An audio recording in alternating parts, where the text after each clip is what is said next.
too bad that Plymouth Rock didn't land on the Pilgrims instead of the other way around.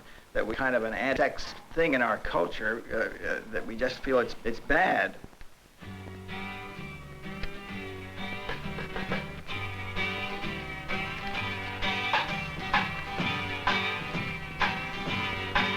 There's a new world coming, and it's just around the bend.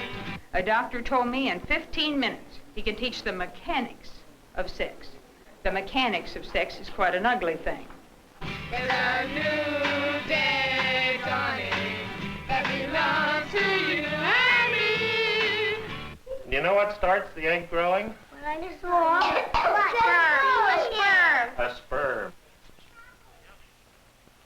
The dark creatures from a world of barbarism and savagery have been unleashed in the once peaceful classrooms of America, disguised as sex education. The primordial forces of man's strongest force are being unleashed to be used against the intended victims, your children.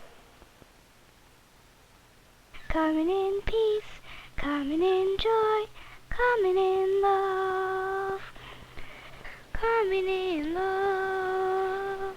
I mean, certainly when a man and a wife have sexual intercourse, they feel closer together. I mean, I'm married and I'm glad I have sexual intercourse with my wife, and it's something that brings us together. It's one of the nice things that we do together. There are lots of them, and this is one of them. There's a new voice calling. You can hear it if you try. And it's growing stronger with each day that passes by. There's a brand new morning that is clear and sweet and free. In the Germantown Friends School in Philadelphia, formal sex education is limited to this 6-week course taught by Eric Johnson. His book, Love and Sex in Plain Language, is a standard text in many schools. This school pioneered sex education in all areas of study in a free and open context. Read the main headings that there are in that chapter. Homosexuality. Okay. And the next is, Masturbation. what is masturbation? I think it's when somebody sort of feels around with themselves and their genitals, or sort of, you know. It's stimulating yourself sexually. Right. Well, let's talk about masturbation.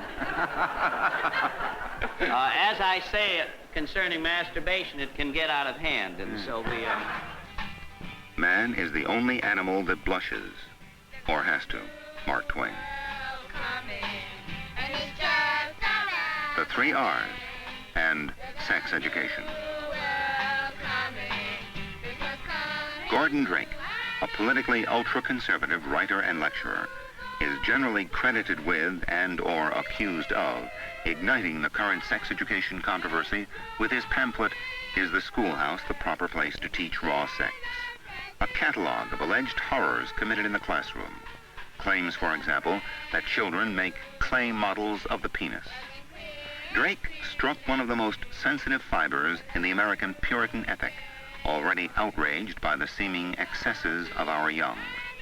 And when a detailed study course of sex education and family life was suggested in Cedar Rapids, Iowa, as in community after community, there was conjured up the image of a communist conspiracy to undermine the American family and its moral prerogatives.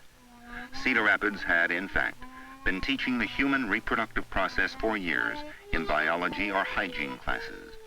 But now the city was confronted with a study course which would examine not only the physical, but attitudes and values.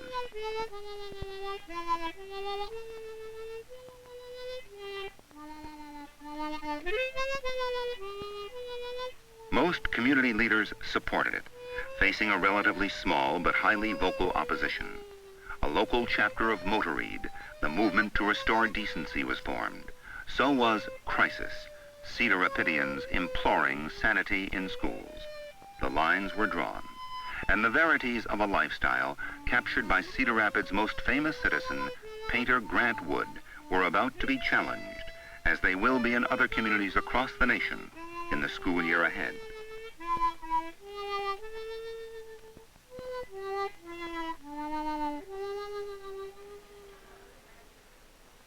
A public school program of family life and sex education had been recommended by the local PTA, a commission of representative citizens headed by Mrs. Deanne Byerly of the school system, took 18 months to make its recommendations for a program from kindergarten to the 6th grade. In October of 1969, they were presented to the Board of Education in an open hearing.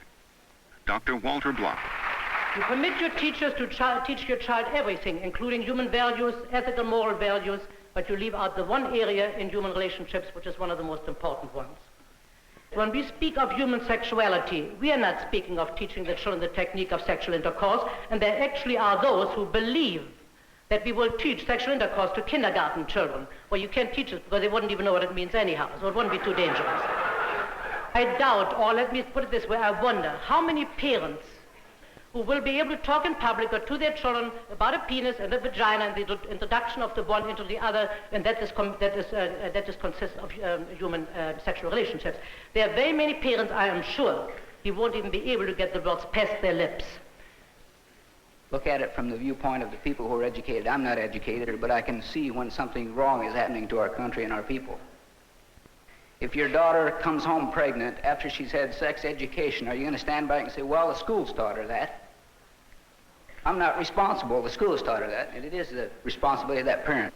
We have to answer to rules that God has laid down. You children, for instance, have to answer to your father and me. I think that we have every right to say to you, we expect certain behavior out of you. Mrs. George Peters, a spokeswoman for Crisis. Are the children going to go through a family life education program and come out of 13 years of it with the idea that if you don't hurt anybody else by perhaps picking up a venereal disease or perhaps producing an illegitimate child, if you don't do any of these things or cause any of these problems for society, it is all right. Now, the teacher will have never gotten up, certainly in front of the classroom, and said, well, today we're going to talk about it's all right to have premarital sex. But do the children come out of it with this idea? All right.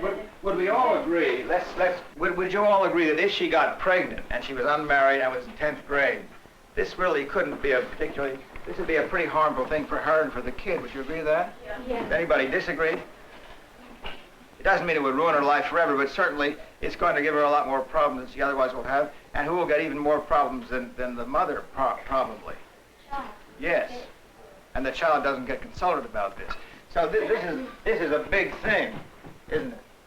And if you're going to call the child illegitimate, you really, I suppose, ought to call the parents illegitimate, shouldn't you? I mean, the child isn't, there's nothing wrong with the child. It's the parents that have given the child the problem.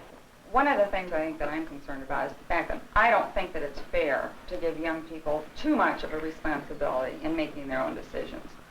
Yeah, but I was kind of shocked to find out these kids in the 2nd grade learned as much as I did. It took me 8th grade to find her all out.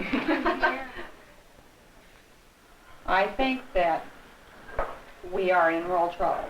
I think that as far as their sexuality is concerned, that it's just become completely chaotic.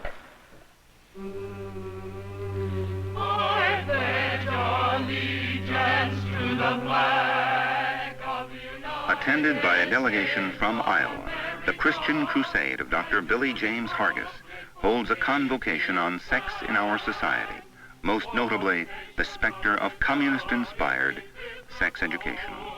with liberty and justice for all. Sex in school, sex in movies, sex in slick national magazines, sex on television, sex on college campuses, sex on Broadway. It is all a part of a satanic conspiracy. Rolling now? Roll it. 6, down to. Jackie, turn a little bit more profile, honey.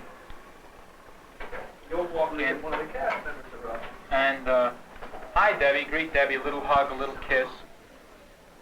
There are some who say that the international communists initiated the sex revolution in this country. If they did not initiate the sex revolution in entertainment, education, and church circles, they have at least exploited it, and certainly no one has more to gain by it than they have.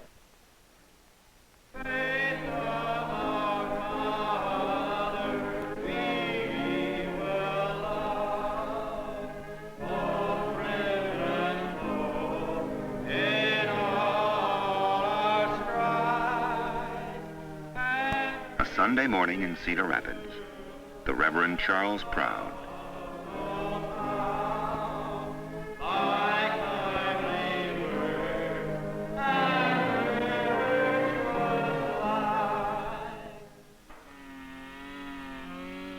In the congregation, Dan Jones, head of the local Birch Society chapter. Cedar Rapids has been deluged with outside materials, some published by the Birch Society itself, but all reflecting its general philosophy.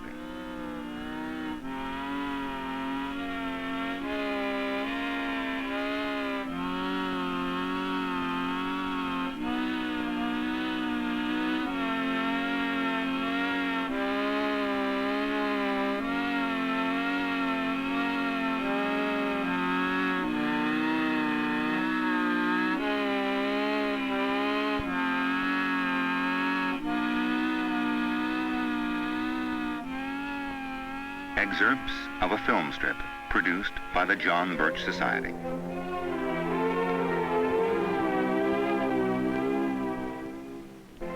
Jesus said, "Verily I say unto you, unless you enter into the kingdom of heaven." As little children grow up, they are very inquisitive about the world around them. As parents, we are responsible for channeling their interests. Sex has been one of those subjects reserved for the family. Yes, the innocence and humility of children. How wonderful they are. Recently, though, a new subject has been introduced in many schools in the form of continuous sex education from kindergarten through high school. Suddenly, as if overnight, the very young children have been scandalized, their innocence dashed to the ground with sex educational slides like these you are about to see. How babies are made. This is a story about you.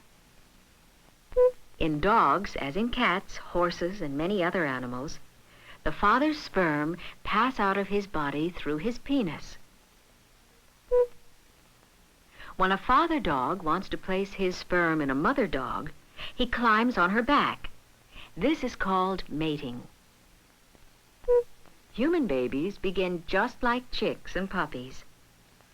A sperm from the father. I'm not an animal, I'm a child of God. And I don't like to be drawn as an illustration as an animal. I resent to that. Judges, the 17th chapter and verse 6 says, "In those days there was no king in Israel, but every man," listen, "did that which was right in his own eyes." Let's, what was the definition of responding? Somebody got it? Yeah. Get it and read it aloud just to remind the class of what it was. A person is responsible in an action if he performs the action or does not perform it, knowing the consequences and keeping them in mind and believing that they are good. Every man did that which was right in his own eyes.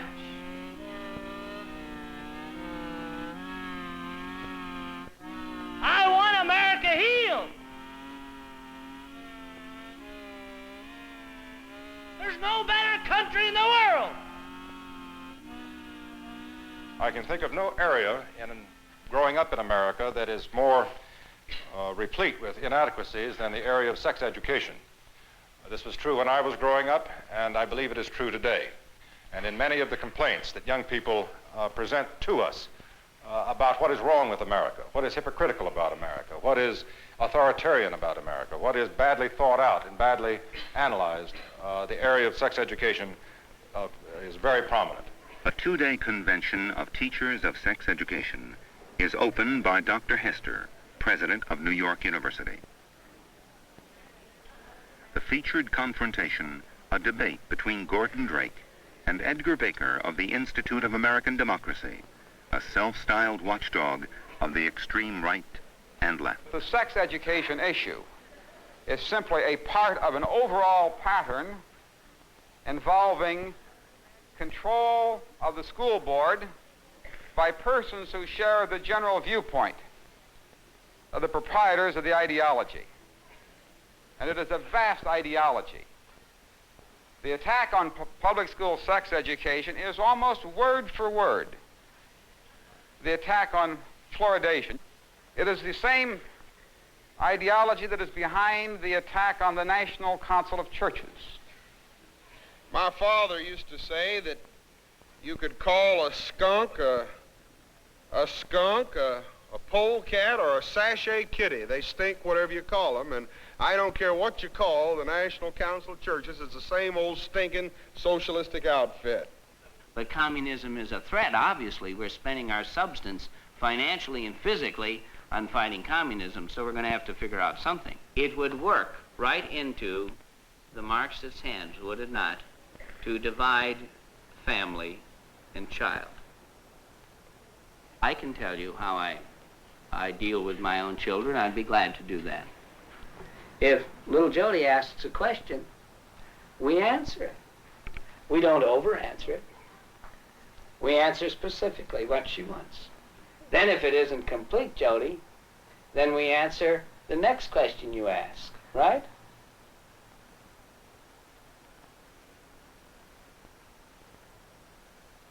We're all teachers of sex education.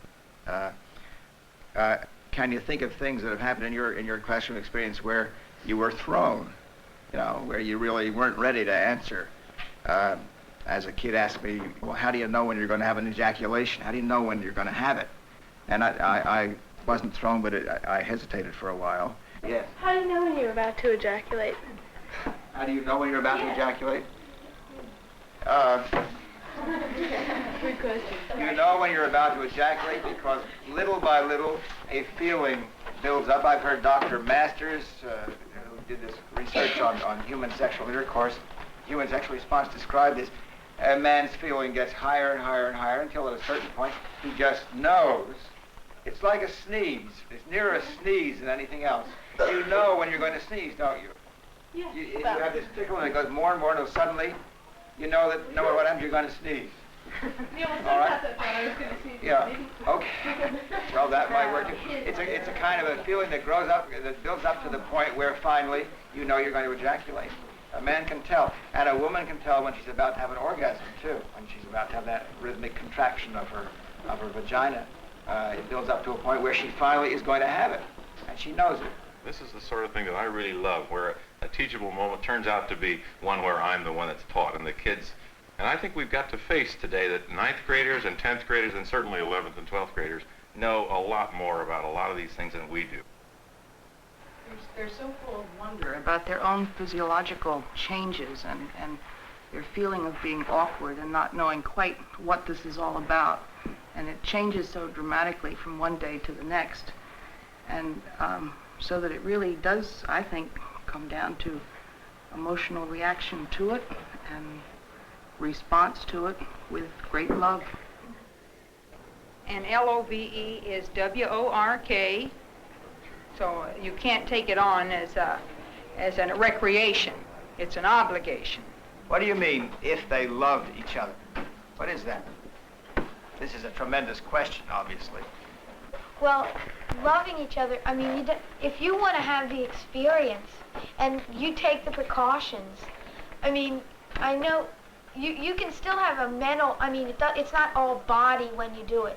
You can still have something mentally in it without, you don't have to love each other to have sexual intercourse, I mean. That's right. So if you want the experience and you take the precautions, you can still get a great mental feeling besides, even though you don't love each other. You can have a great feeling while you're doing it and afterwards for a while, and then, without love going on. I think what love is respect for each other. The respect for a girl's feelings, or a girl respects a boy's feelings. That's a good point, isn't it? Well, if you get along well together and you can talk and you can, share experiences mentally and physically and you know, if you can share, I think that's the most important part of loving. Oscar A. Anderson, born in Ottumwa, Iowa. Lived in Cedar Rapids 53 years. John C. Boothman, Cedar Rapids, Iowa. Resident of Cedar Rapids since 1951. This is Irma Lowe, born in Iowa and a long resident of Cedar Rapids, Iowa.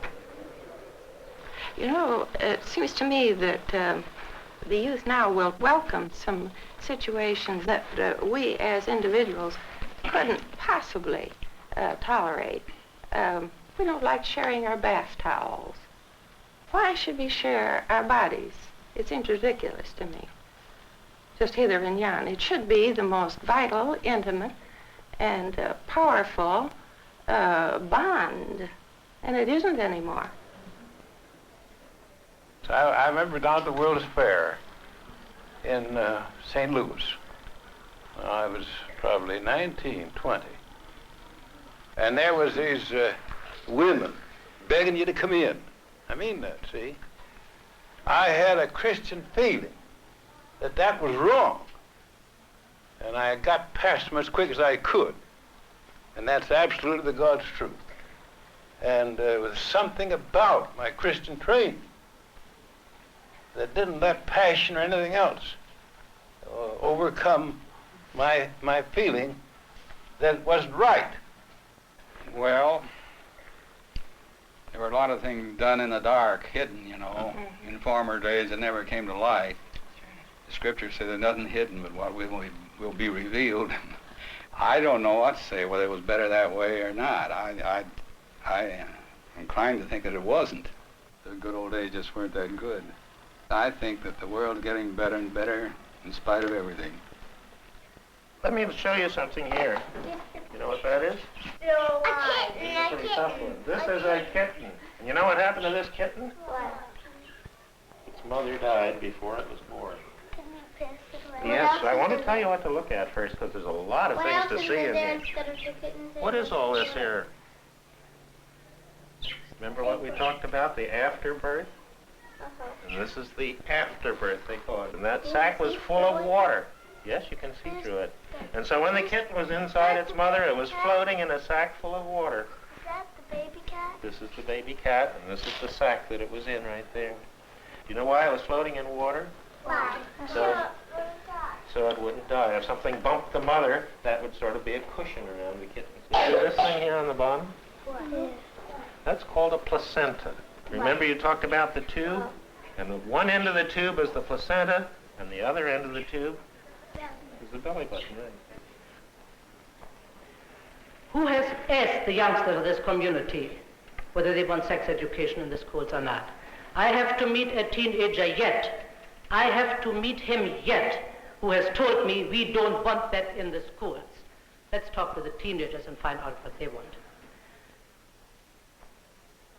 Here is a survey of questions. Now, these are average kids of a big town. This is a cooperative study between the Kansas City Social Health Society, University of Missouri, Kansas City School District, workshops on sex education. Now, listen to the things that these are some of the most frequently asked questions by a group of 103 some odd students concerning sex problems. Now, just listen to this, and maybe this may be an eye-opener to you, what kids do want to know and what they do not know.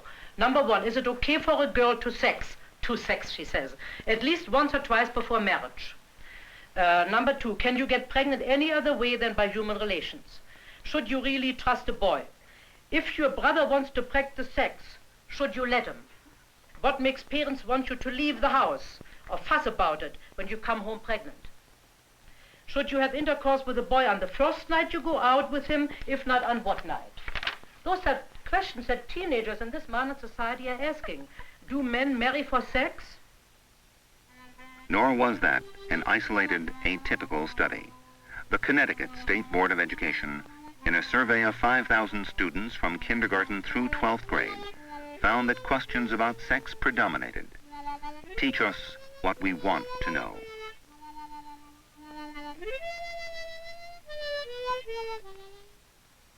Like, I wasn't told anything about contraceptives, you know, except, you know, like some people took birth control pills to regulate their hormones, you know. Wow. But I didn't know there was such thing as, I didn't know what vaginal foam was. I still don't. Because of religious opposition, specific contraceptive information is excluded from public school sex education programs.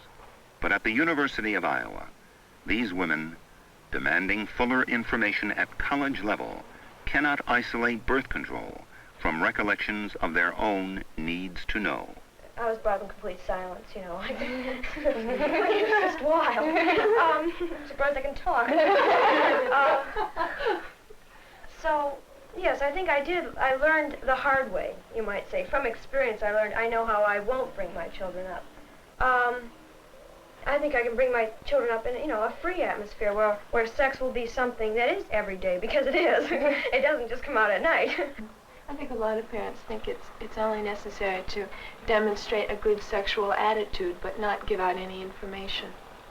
I mean, I think that's the case in my parents. I mean, my mother, you know, threw a book at me about menstruation, but they always, you know, had a good attitude about their own sexuality.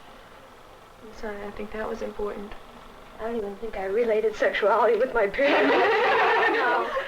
I still can't really relate it with my parents.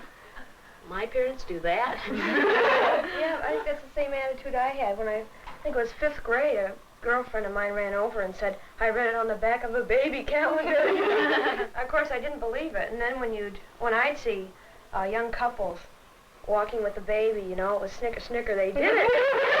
This type of thing, it was really pretty crude. I remember one day I was in a tree with my girlfriend, and her brother had taught her a dirty word.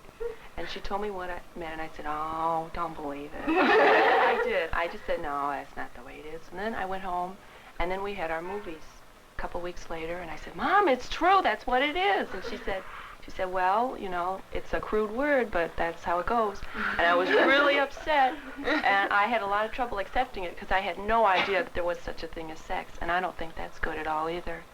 That they were over careful about how to teach it to us. They were really scared to, I think. I mean, it would, you know, I think one of the traumatic experiences when you come to the realization that there is sex. I mean, you know, you start having a sex drive, but you have no information about it. You know, You don't even know what it is. Yeah, you may think it's abnormal or something. And since every time you asked a question about it, you were taught that, you know, it was sort of hush-hush, then you sort of get the idea that it's something dirty and vulgar and you shouldn't even talk about it. And then you sort of, you know, you can develop a guilt complex or something. In 8th grade, we had a movie, and the boys had a separate movie, and the girls had a separate movie, and your parents could come. You know, so your mother's sitting right there next to you, holding your hand the whole time, and so, you know, telling you it's all right, it's all right. And they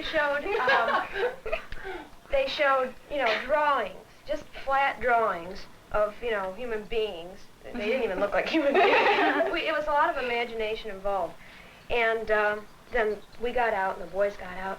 And all of a sudden, the boys and the girls got together. What was your movie? You should have seen our movie. And, you know, they made just a big joke out of the whole thing, and everyone got kind of embarrassed. And it was very silly. It was poor induction for some kids. I think a lot of times there's a difference between what parents have practiced themselves and what they wish you to practice.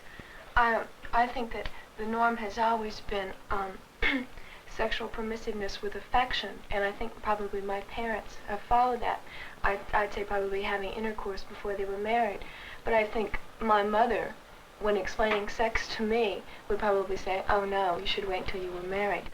I know my parents, whenever I did ask about anything, you know, they try and tell me, you know, and they'd be fairly matter of fact about it, but that was as far as pure science went, but they didn't say anything about the emotions, which is, to me, the bigger part of your sex life is your emotional well-being. And, you know, that's something that your parents, you know, say that's the most hush-hush part of it, you know.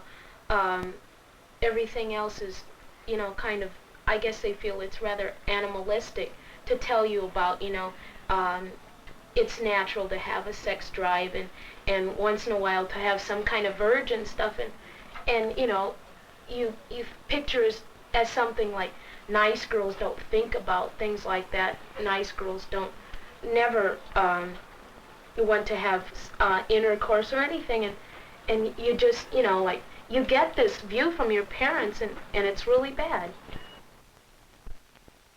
His mother and her 5-year-old son. At the University of Minnesota, a role-playing exercise for potential teachers of sex education. Where is the baby growing? You told me there's a baby growing in your tummy. Where, how did the baby get in your tummy?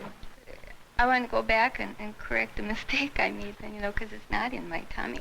Tummy is where food is. And the baby has to have its own place to grow. You know, where does the baby grow? Well, it's in a special place that is just made Where? for babies to grow. Where? Well, it's below the tummy, right here. There's a baby in there? There's a baby in there. And pretty soon, you'll be able to feel How it. big is the baby? Well, right now, I guess it's about so big. How did it get there? Well, that is hard for me to talk about, I guess. But I'll try if you really want to know. Yeah, the boy down the block said that his little brother came with a stork, but I don't believe that. That isn't a stork. No, wouldn't have put the baby there. No. Will it get bigger? Mm-hmm. It'll get bigger and bigger and bigger till it's ready to come out and breathe all by itself. Come out? Mm-hmm. Aren't you out? How did, I was there? You were there. How did I get out? Well, the same way all babies get out. When you're ready to come out, why, there's a special opening that gets big enough to let the baby out. Maybe the stork did bring the baby. Can't you imagine it? I remember the one piece of sex education I had at school. I was in 8th grade, the very grade I'm teaching right now. And one day, a male teacher came in. He was a physical education teacher. And he came in especially to the boys, and he said, now I know that some of you have been doing certain things. I now know he was talking about masturbation, but I didn't know it then. And I wasn't doing it either. I wasn't old enough, I was retarded or something. Anyway, and he said, no, don't do it. And then he said, I'll tell you something, boys. If you have an erection, just get a washcloth and make it nice and cold with cold water and wrap it around your penis and it'll go away. And then he left. Now that's the sex education that I had. Somebody should have gotten a washcloth and wrapped it around. Okay. I wonder why we got married. All right, so there's the next ingredient, and that is humor, and that's, we talked about feeling comfortable as yourself and a degree of maturity as a teacher, but you certainly have to have a sense of humor and be able to laugh at the things, the times that you fumble the ball. When I was first out of college, I can remember at least through my first year of teaching kindergarten, going through well, yes, the guinea pigs are getting married today. Well, I had to gain confidence myself and realize how ridiculous this sounded so that I could actually say they were copulating, they were mating, and then go on to discuss it. And this doesn't throw the children in the least. They're able to absorb some of what you're saying, but they're able to absorb a tremendous amount of the spirit in which you say it. It's your attitude. As I was very puritanically brought up and horribly unused to talking about any of these things at all. And yet I felt, as a mother and as a teacher and everything, that your attitude about it is so terribly important that I just tried anyway. Let's say the familiar 4-letter word that stands for intercourse would come up pretty regularly in the class, written on the boards and stuff. That's and I the would only word they know. And I would notice the way other teachers would handle this, and it was entirely handled as a bad word. You must not say this word, this is bad, etc., etc. And it came to me that if that had happened to me, what I would have wanted to do would have been to find out whether that little child really knew what that word meant. And I'm sure that they knew what it meant in a fairly unpleasant connotation. They're terribly confused, and sex becomes an extremely cheap and thing that you drive underground, you know. It's not something that has any real meaning, and it needed, I felt, to be placed in the right perspective. I mean, they needed to understand that the relationship, let's say, of love and sex. We even had an instance of that come up in the good old 6th grade, where we were reading something by Erasmus, and the word pox was in it. And there was a footnote that explained this meant syphilis, but it was, pox was put in the context of somebody arguing over whether it was the British pox or the French pox or the Spanish pox or the Italian pox. And I said, what are they talking about here? And I said, chicken pox. No. So what does the footnote say? Souffleus was there.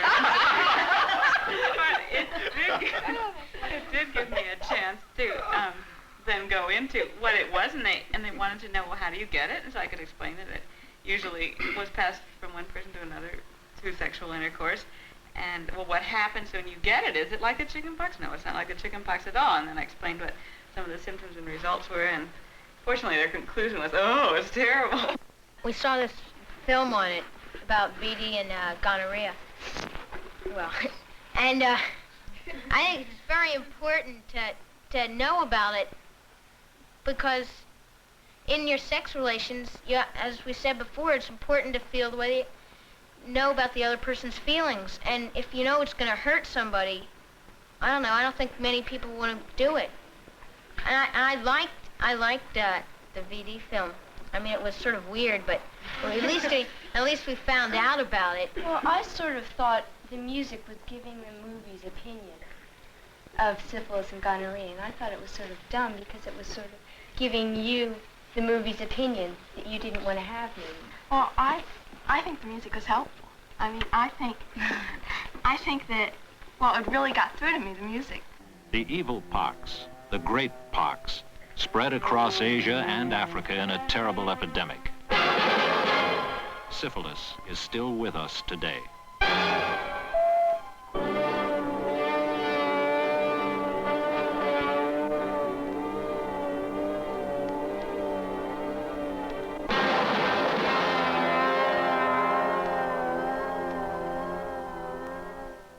I think it's the most important thing that we discussed, because, like, I was hardly aware that there was such a thing as gonorrhea and syphilis, and it just, I don't know, it made me think a lot about it. After the film, I mean, it was sort of, everybody was sort of saying, oh, I better not touch you, or something, but then when we thought about it, when it sunk in, it was really the most important thing, I think. Venereal disease in the United States has reappeared in epidemic proportions. Statistically, a teenager contracts venereal disease every 2 minutes. It has been reported in children as young as 5. Ignorance is one of its major allies. And by the way, a great many teenagers, and this has been shown in a lot of surveys, when they have sexual intercourse, they quite commonly don't plan to have sexual intercourse. They suddenly find themselves swept up in a great feeling of passion, and they feel it's almost immoral to plan for it. You know, to go out and buy the pill and take the pill for 20 days, or to go to the drugstore and get a condom and have it all ready. This seems like kind of unromantic, unloving kind of behavior. You're supposed to be swept up in the passion, and then it makes it all right, a lot of teenagers think. Well, of course it doesn't, because it means pregnancy. But an awful lot of teenagers have their first sex on a basis of no planning at all. They just are swept away, and somehow they think, well, you know, the Lord took over, or my feelings took over, and somehow I was out of control of myself, and therefore it was all right.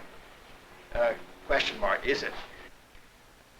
Well, as the father of 2 teenagers in school and also a youngster in school, needless to say, I'm very concerned with this. Now, I had one daughter which went through high school already. My niece also had a daughter which went through. It's viewed this movie that has been shown for quite some time. I kind of thought, well, is there something wrong with me or something? And started staring at my face, and I went like this to my face, and maybe my face was getting red, or you know. Growing up from girl to woman, This opening is the urethra, the tube leading from the urinary bladder. Although it has its outlet here, it's not part of the reproductive system. The vagina is the canal that leads to the actual organs of reproduction. These organs are the uterus or womb, the fallopian tubes, and the ovaries.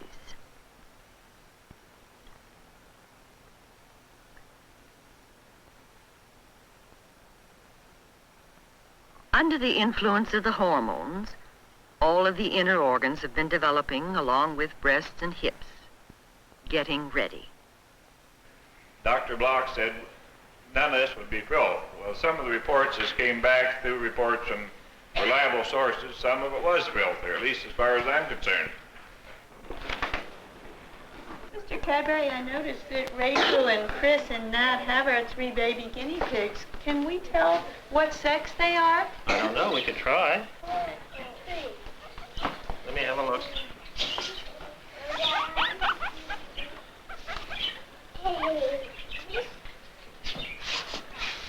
Kneel down a little so people can see through. Do you see that sticking out? Shows that that's a male. What about the other ones? That's a male.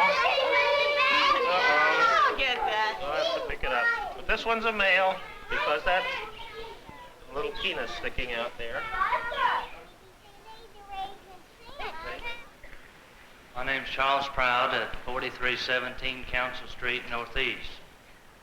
I'd like to say that it is a parent's right to teach a child. And many have said, well, all they learn's in the alley. Well, in some schools, that's all they learn from the teachers is the alley talk. But how do you think family life, or what they want to call it, sex education, in the high schools or in the grade schools, it'll be in the high schools next year, will affect a Christian or a Bible believer? Billy Joe? I think largely it'll depend on what they say.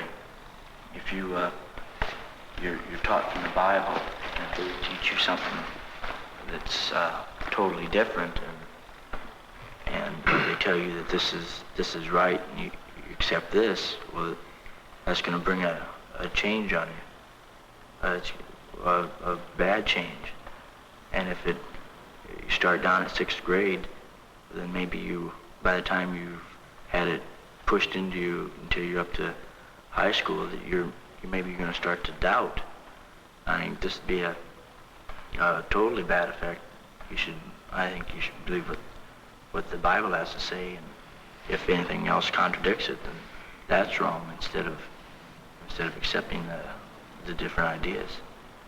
Well, if you were a 5th grader or a 6th grader, and you didn't know anything about the sex education coming into school, and you were Christian, I think it'd scare you at first at what the teacher was saying, and then gradually get used to it, and then of course you'd go home and tell your parents about it, and then I suppose your parents would have something to say, but then by that time it'd be no use fighting it because it'd be already in and set. But my parents are against it, and I know a little bit about it, and if I were a 5th or 6th grader, whether I was a Christian or not, I'd stand up and speak my piece, and it wouldn't do me any good, because you'd probably just get sent home or something. But the way it's going now, I don't think it's going to be stopped very easily.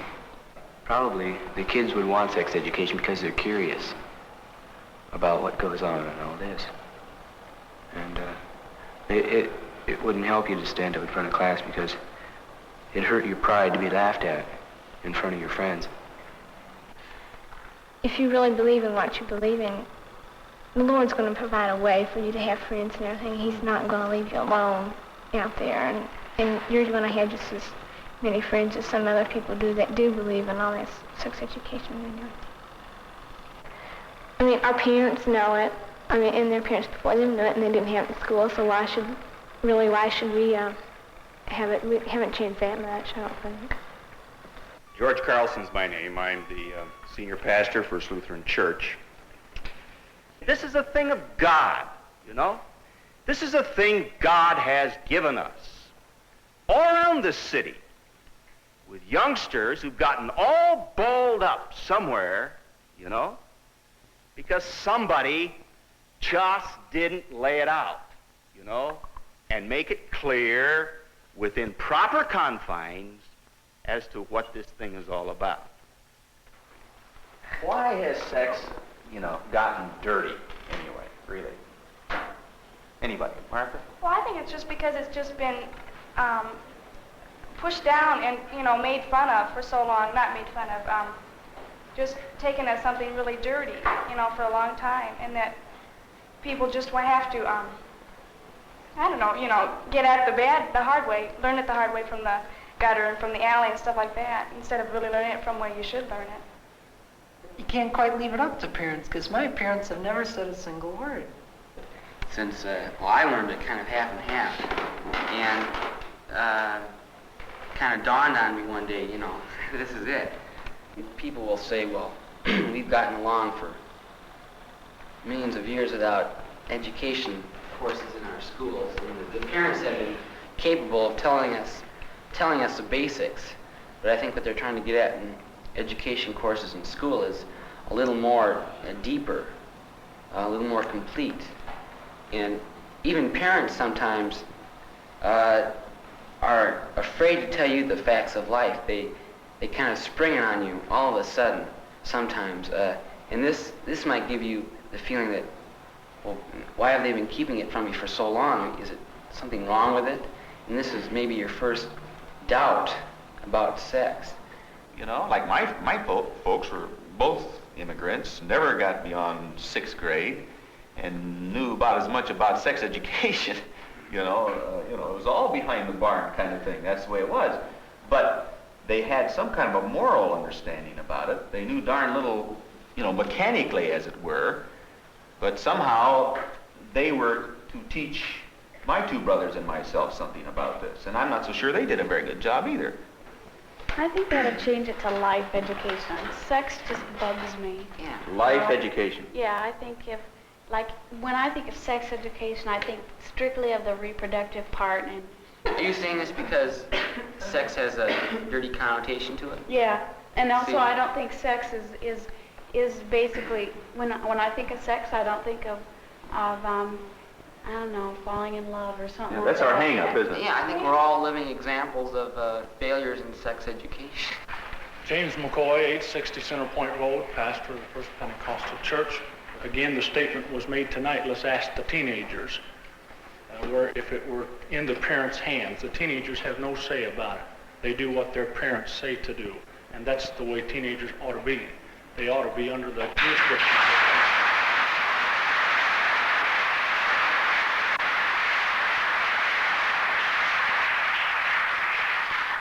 We have too many young people today that think they know how to rule the roost, and they don't know.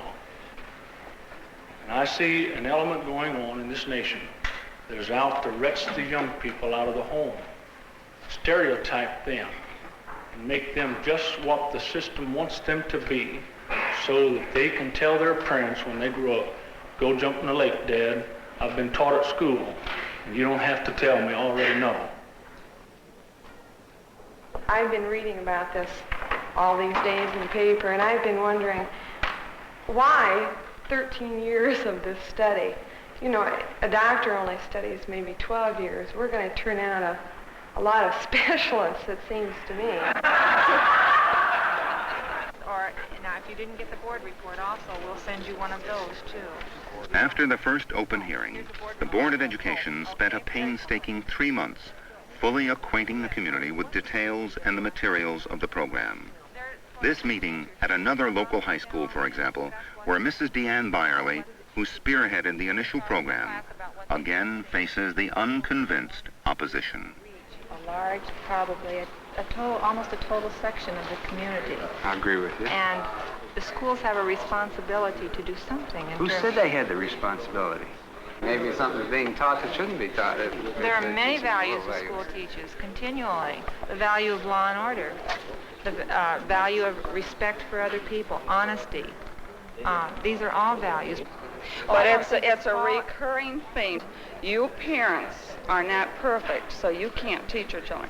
It's all same old story of we've got a martini glass in one hand and a cigarette in the other, so we can't tell our children. I thought the goal of education was to impart knowledge, facts to the children rather than But what good are facts if you have no framework on which to handle them or to act or to behave? Then you're imparting values to them, aren't you? Right. Very much so. This is the goal of education?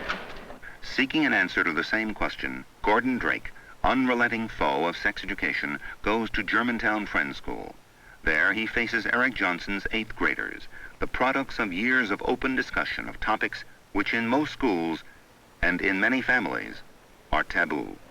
And what do you think the purpose of this school was in having a unit on sex education? I think the most important thing for me during this entire unit was to find out what other people my age felt about some questions that had been bothering me. I'm sure everybody goes through a stage where sometimes their parents will hand them a book and say, here, read it, ask me about it. And I wasn't satisfied at all with that. I said, okay, I've read it. Now I want to find out what kids my age think about it. And I thought that we had excellent discussions because I heard what people my age really felt about things that were bugging me too. And it was good to know that things were bugging them also. It also gave me a feeling that there aren't just boys, not just boys involved in sex, there are also girls. And we had learned about the basic facts. We learned about the basic facts, but not about our really inner feelings, which, well, I don't know an inner feelings of a girl, and so we tried to get that out and, sort of communicate. Well, now, would you like to ask a question about this? No, I'm waiting for a few more comments. Okay. Well, then, would you say that, let's talk about the word moral, then. How would you define the word moral, given the discussions that we've had? John's talked about responsible. Anne-Marie? Well, I think moral is mostly what you consider is right and what isn't harmful to you or the other person. I mean, it's in your own mind. Everybody has his own definition of moral, and it's usually what they think is good or bad, and what they think is right. And, well. Marcy? Some people could feel very guilty about it, and if they didn't really love each other, then even if a child didn't result, they could just keep thinking about it for the rest of their life and being guilty for it. Jim? And then again, both of them could feel really great about it and have a great time and a great relationship, and when it ends, and that's that. And they could both have very much fun when it happens, and enjoy it very much, and be responsible, and have their own morals. You're what, 14 or 13? He's got an awful lot of time ahead. He's thinking. He's going to change his mind. Next week he may come up with another idea. I don't think he's old enough, thank goodness, to have solidified that idea. And I've got a hunch that when he probably is going with a girl now, but later on he'll probably change his mind. Well, thank you so much, kids. Thank you. Bye. Bye-bye. Well, how did Dr. Drake impress you? I feel like I'm being treated like an adult, which I really appreciate and like by everybody my age and the teacher. And I felt like Mr. Drake was saying to me, okay, go ahead and say goo-goo. I'm going to listen. And I didn't think that was being at all fair. Yeah. He seems like if he had to teach an 8th grade course, he would get to a point where he did disagree with someone, and he would not say, you're wrong. He would say, you're too young. I mean, you'll change your mind. You're only growing in this. And, he wouldn't say, you're wrong. No, he'd do it kind of, say, you're too young. And that's what really got me when I said something. He said that to me. You must accept the responsibility, each of you as parents and responsible individuals, on your own philosophy of life, because that's where it lies. If you're a humanist, then you'll be for it. If you have any reservations about humanism, then I don't see how you can possibly adopt this program. Early in 1970, the Cedar Rapids Board of Education meets again in open hearing to listen to more public expressions and to announce its final decision on the kindergarten through 6th grade sex education and family life program. George Carlson's my name. I'm at 2130 Blake Boulevard, Southeast. I'm not a humanist, but I'm interested in humans. And I think that should be quite clear. I was a little concerned about the gentleman who was trying to equate humanists versus something else. And I think within the Christian concept of living, there's a deep, deep, deep concern about one's human understanding and how one lives with one in a community. And I would have to go on record as saying, I hope you as a board give some kind of an affirmative action to this, because it seems to me this is moving in the right direction. I'm communicating that I'm for it, and I trust that with some wisdom we can move in that direction.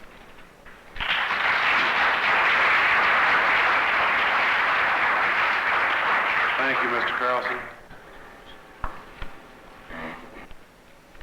My name is Mrs. George Peters. I am speaking as a member of Crisis Committee. There is too much evidence of the philosophy, if sex is good, it is always good. There are no feelings that sex, as any of our blessings, can be misused. Another great fallacy in the program is, if sex education is good, which most of us would certainly agree with, then the more sex education that you give the children, the better. Thank you.